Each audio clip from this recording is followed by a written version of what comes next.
Après avoir survécu à l'énorme crise de la pandémie, la pop culture américaine est une nouvelle fois mise à l'épreuve, et cette fois-ci avec la grève. Et il peut y avoir de la casse. Salut à tous, c'est Vince sur Plottime, bien, la forme, la famille, tout ça, bref.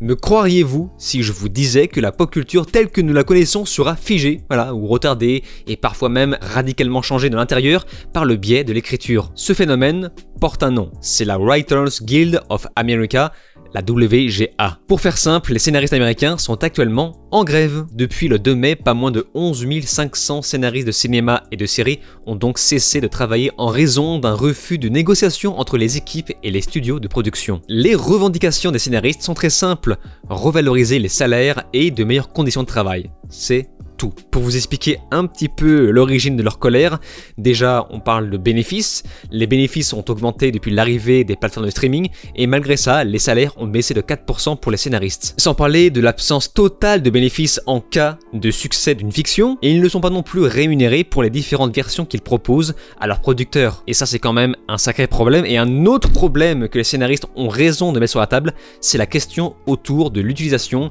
des intelligences artificielles. Ils ne sont pas cons, ils ont bien vu de quoi ces shows sont capables et ils ne souhaitent ne pas se faire remplacer par les IA. Ils n'ont pas envie d'être remplacés. D'ailleurs, vous savez que certaines rumeurs, attention, ce sont juste des rumeurs, mais des rumeurs disent que Netflix utilise des IA comme template, puis ils payent des scénaristes pour réécrire par-dessus. Et des fois, je me dis que quand on regarde les séries Netflix, ça crève un petit peu les yeux. Mais encore une fois, on parle d'un bruit de couloir et l'objectif des scénaristes est d'interdire ça.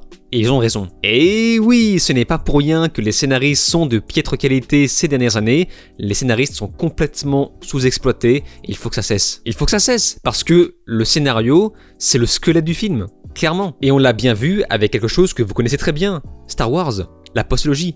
C'est le plus gros cas d'école pour moi. Le fait de switcher le scénariste entre chaque gros film qu'on a eu qu'un seul scénariste pour le 8e film, là où il aurait été au contraire très sain de confier le scénario de la trilogie tout entière à une grosse équipe. Même si pour l'instant cette grève concerne surtout les scénaristes de séries depuis l'arrivée des plateformes de streaming qui imposent une espèce de surconsommation de séries. On a donc à chaque fois moins de scénaristes, moins bien payés. Et ce n'est pas la première fois qu'on voit ça. En effet, ça a déjà eu lieu il y a à peu près 16 ans pour les mêmes raisons, et ça a duré du 5 novembre 2007 au 12 février 2008, ce qui est quand même très long et ils ont fini par obtenir gain de cause. Ça avait touché NCIS, Prison Break, Chuck, Supernatural, Dr House, Breaking Bad, Lost, Heroes et j'en passe. Suite à la perte de 2 milliards de dollars à cause de ce mouvement de grève, et bien forcément les producteurs ont fini par céder. Et c'est donc à peu près ce résultat que cherche à reproduire cette guilde. Et je pense que c'est le meilleur moment. C'est le meilleur moment parce que on est en plein air de plateforme.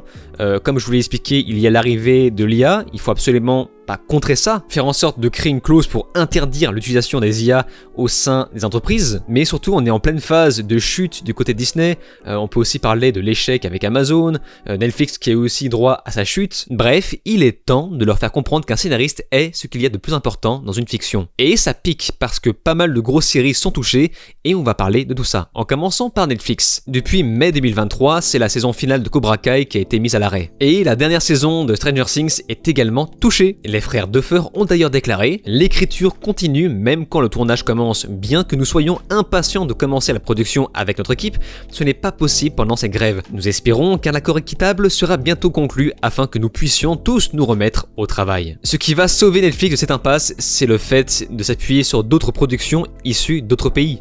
Je pense par exemple à la Corée du Sud. Parce que oui, tout ne s'arrête pas aux États-Unis. Cette grève concerne les États-Unis. Donc voilà, Netflix a été très malin de miser sur plusieurs pays, contrairement, malheureusement, à Disney+.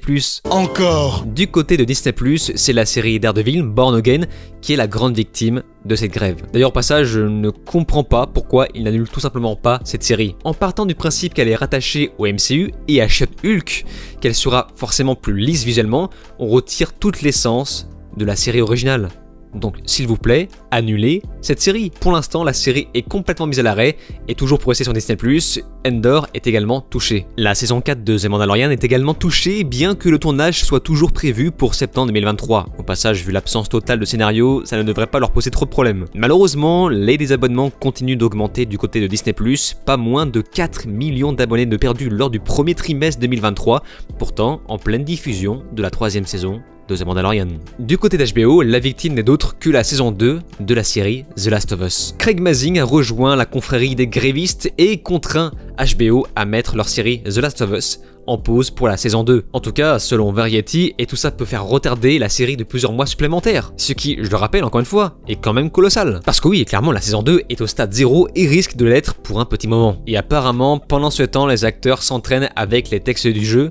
C'est un petit peu bizarre, mais pourquoi pas. Dans tous les cas, HBO projette au moins de commencer le tournage début 2024 si tout se passe bien. Tel que je connais les producteurs, je les imagine tous autour d'une table en train de se dire « Ouais, qu'est-ce qu'ils font chier là, celui-là là, ça va durer quoi, quelques mois, hein, donc vas-y, début du tournage 2024 !» Et pour rester sur HBO, on est en droit de se poser des questions concernant Game of Thrones, surtout House of the Dragon. Toujours selon le média Variety, les scripts de la deuxième saison de House of the Dragon ont déjà été terminés avant le début du tournage qui aura bien lieu comme prévu. En revanche, ils ne savent pas encore comment la chaîne gérera les réécritures nécessaires à la série. Parce que oui, il faut savoir un truc, c'est que même si tu finis d'écrire une série ou un film, à tout moment, le réal peut changer en cours de route. Il peut très bien faire appel au scénariste pour changer tel ou tel élément.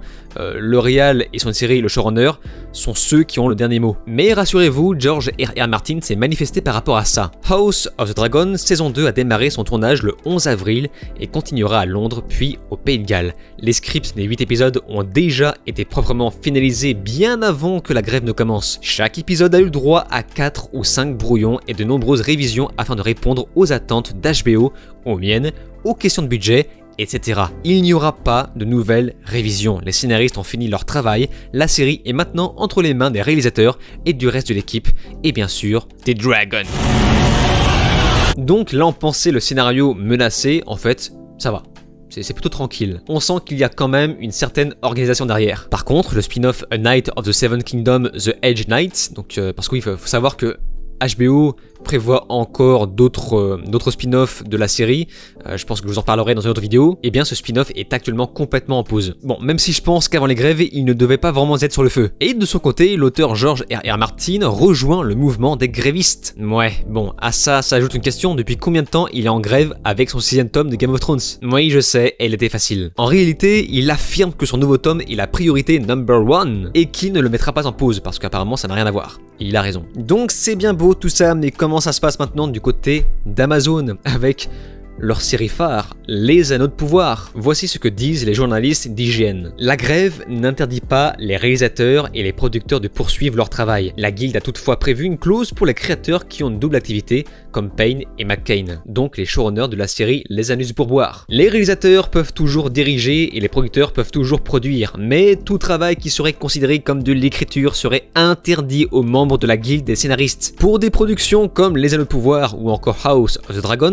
cela signifie que même si la production est déjà en cours, des problèmes pourraient survenir si une réécriture s'avérait nécessaire. Mais étant donné que les scripts sont complets, ils ont une très bonne marge pour atteindre les fenêtres de diffusion prévues. En effet, le script de la saison 2 des Anneaux de Pouvoir a déjà été écrit avant l'arrivée de la première. Car souvenez-vous, Amazon avait déjà commandé directement une saison 2 en avance, tellement qu'ils étaient confiants. Dans leur tête, c'est « Ah oui, Seigneur des Anneaux égale pognon égale succès !» Oui.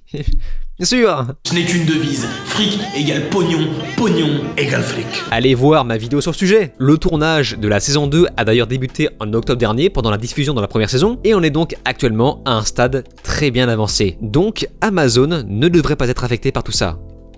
Mais, selon IGN, vu que les showrunners sont également les scénaristes de la série, eh bien la production de la saison 2 continue sans eux. C'est-à-dire que la production continue toute seule. Sans leur showrunner. C'est pas mignon ça? On aura donc une série avec pas moins de 19 jours de tournage sans showrunner. Ce sont donc les producteurs exécutifs, les réalisateurs et le reste de l'équipe de tournage qui font le reste. Mais alors moi je me dis mais peut-être que la série à cause de ça sera bonne, qui sait? Allez, vous voulez que je vous fasse la blague? Mais enfin, les scénaristes étaient déjà en grève depuis la première saison. Bref, c'est donc la grève des scénaristes. Et ça fait mal. Évidemment, je ne vous ai cité que quelques exemples, notamment les fictions que j'ai déjà abordées sur ma chaîne. Il y a bien sûr d'autres séries qui sont touchées. Ce que je vous ai décrit n'est que passager, bien sûr, mais il y aura un impact sur le paysage de la pop culture. Certaines séries se verront annulées, d'autres remplacées, d'autres changées, raccourcies, etc. Pour ma part, évidemment, je soutiens cette cause, tout travail mérite salaire, et ça ne sera que bon pour nous car des scénaristes mieux payés et mieux accompagnés, dans une équipe plus grosse, égale scénaristes plus motivés, plus soudés, pour un rendu de meilleure qualité. Nous, spectateurs, réclamons plus de qualité, quitte à ce qu'il y ait moins de quantité. Il est temps d'arrêter de bâcler les séries d'aujourd'hui. C'est donc tout ce que j'ai à dire par rapport à ça. N'hésitez pas à me faire part de votre avis dans les commentaires. Si vous avez d'autres sujets par rapport aux grèves des scénaristes, comme d'habitude, j'y porterai attention. Et c'est donc sur ces mots qu'on se laisse. N'oubliez pas de vous abonner à ma chaîne YouTube, cliquez sur la cloche, souscrire si vous pouvez, et de me rejoindre sur les réseaux sociaux. Je vous dis alors ciao et à la prochaine.